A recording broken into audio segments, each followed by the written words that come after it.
News India के crime report के 8वें episode में एक बार फिर आपका स्वागत है और मैं आपके साथ विपिन। आज जो कहानी पर चर्चा करेंगे बिहार राज्य के सिवान जिले की। ये वही सिवान जिला है जिसने भारत को प्रथम राष्ट्रपति के रूप में श्री राजेंद्र प्रसाद जैसे नेता को जन्म देता है और इसी जिले में एक ऐसे बाहुबली नेता का भी जन्म देता है जो कि 2 बार विधायक और 4 बार सांसद बन जाता है।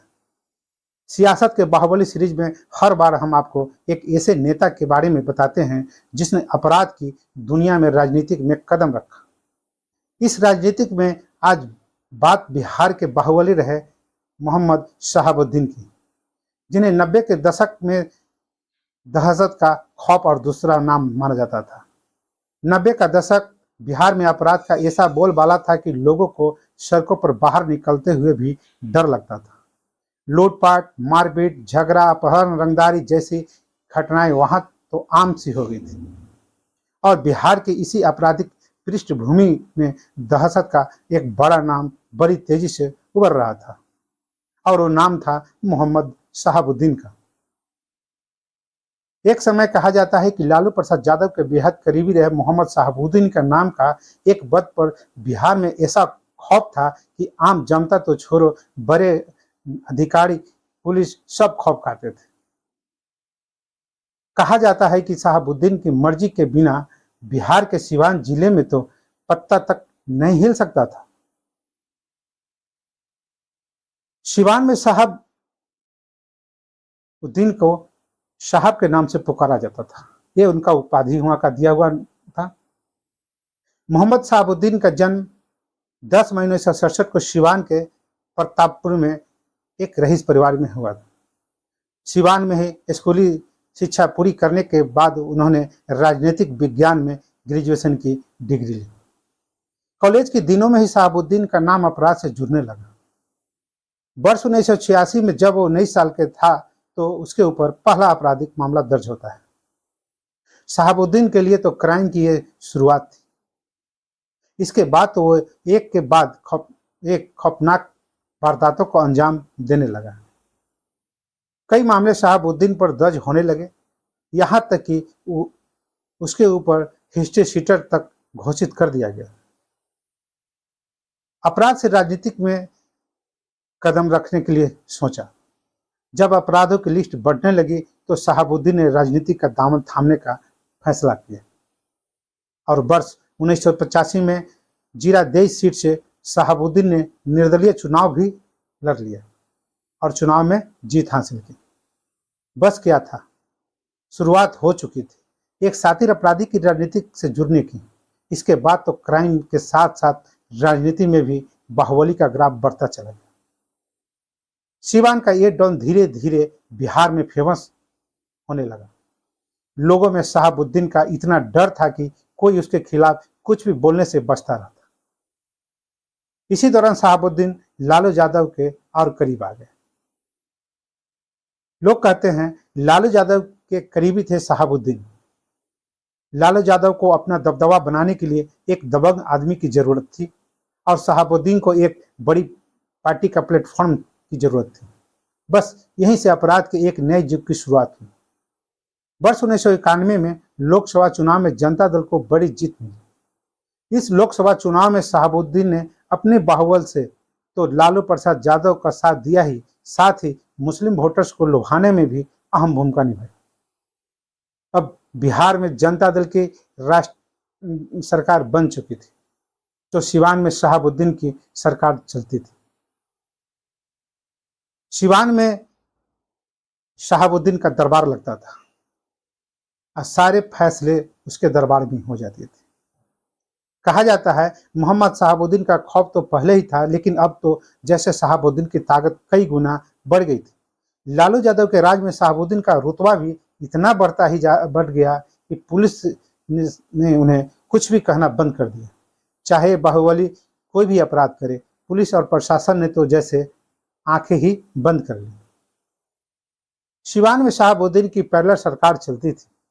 लोगों के लड़ाई झगड़े निपटाने हो, घरेलू विवाद हो, भूमि का बंटवारा करना हो या उससे जुड़ा कोई भी विवाद हो, सिवान में पुलिस या प्रशासन का कोई रोल नहीं होता था।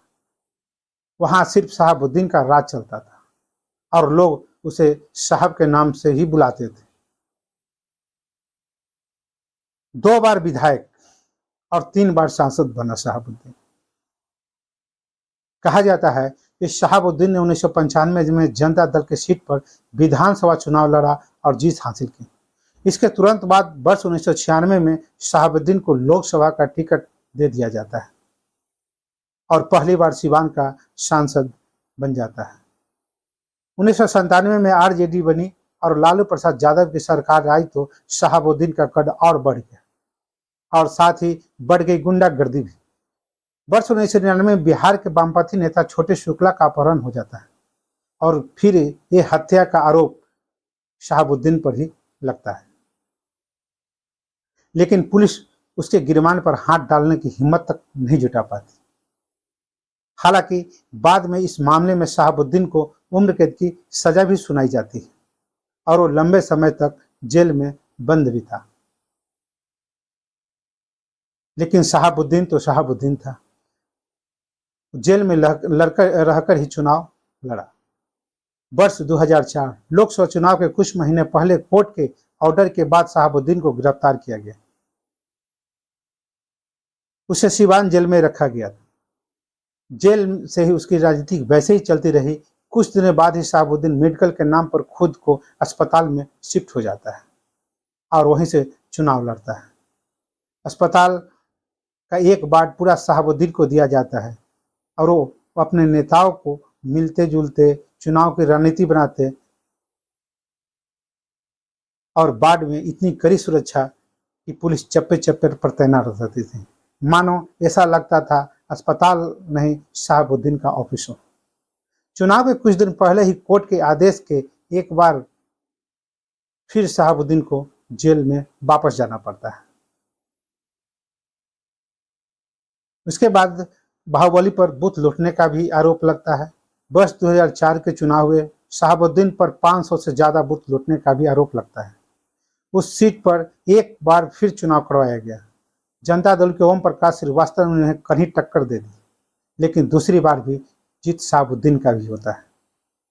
चुनाव जीतने के बाद तो वहां शहाबुद्दीन का कहर ऐसा बरपा कि कई जनता दलीय नेता कार्यकर्ताओं की हत्या तक हो गई। चुनाव में तो शहाबुद्दीन जीत जाता है, लेकिन यहां से उसके बुरे दिन का वक्त की भी शुरुआत हो जाती है। और वर्ष 2004 में बिहार में एक ऐसी घटना हुई जिसने पूरे देश को झकझोर कर रख देता है। एक दुकानदार चंदा बाबू के तीनों बेटों को गिरीश, सतीश और राजीव को बदमाशों ने अपहरण कर लिया और बाद में 2 भाइयों गिरीश और सतीश के ऊपर तेजाब डालकर उसकी हत्या कर दी। राजीव बड़ी मुश्किल से अपनी जान बचाने में कामयाब होता है और वहां से भाग निकलता है। इस डबल मर्डर केस के बाद शहाबुद्दीन पर लगे एक कई सालों तक चलता रहा और वर्ष 2015 में इस डबल मर्डर केस के चश्मदीद राजीव को भी गोली मारकर हत्या कर दी। इसी सिलसिले में एक बार शहाबुद्दीन को दिल्ली संसद में के जाने के पहले ही गिरफ्तार कर लिया जाता है। इसी भी एक बार पुलिस शहाबुद्दीन के पुश्तैनी घर में छापेमारी करने पहुंचती है तो उसके घर में कई पाकिस्तानी हथियार, AK-47, सेना के नाइट विजन डिवाइस बरामद होते हैं। इस घटना ने पूरे देश में सनसनी मचा दी। सिवान के डॉन का आतंक की चर्चा अब पूरे देश में होने लगी थी। वर्ष 2005 में शहाबुद्दीन दिल्ली संघ में हिस्सा लेने आया हुआ था। दिल्ली पुलिस ने उन्हें दिल्ली से ही गिरफ्तार कर लिया। उस पर हत्या, अपहरण, बमबारी, अवैध हथियार रखने और जबरन वसूली जैसे कई संगीन मामले दर्ज थे। वहीं शुक्ला हत्याकांड में कोर्ट ने शहाबुद्दीन को उम्र कैद की सजा सुना दी थी। उसके बाद वर्ष 2009 में ही कोर्ट ने इस बाहुबली नेता को चुनाव लड़ने पर भी रोक लगा देता है।